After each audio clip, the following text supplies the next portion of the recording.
Fanomezam-boninahitra ny filohan'ny tetezamita nanatrika ny fankalazana ny 7 taona iverenana ny fahaleovantena tao anatin'ny matso tetsy Mahamasina dia nisy ny Tifi Danitra izay no tanterahana tao Forovoarao.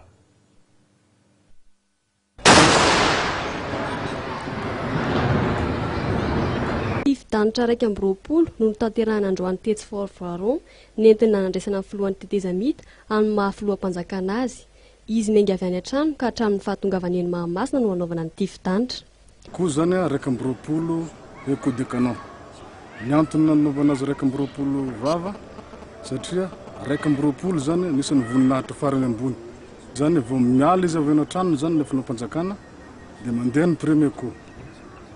Dia mandra-pahatongany le filohampanjakana eo amin'ny devant drapeau eo amin'ny Mahamasina.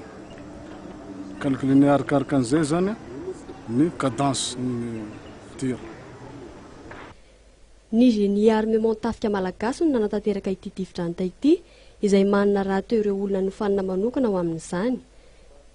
Tsy ny filaharam-be na ny matso ihany nahasarika ny olona mandritra ny fankalazana ny fetin'ny fahaleovantena fa nisy ihany koa ny tonga nanatrika ny fanatanterahana ny Tifi Danitra teny an-toerana ary tsy amin'ny fetim-pirenena ihany no ny tompona andraikitra no ahafahana manatanteraka ny Tifi Danitra fa azo tanterahana tsara izy raha amin'ny tsena manam-boninahitra avy any ivelany toy ny filoham-pirenena mba hanomezana voninahitra azy.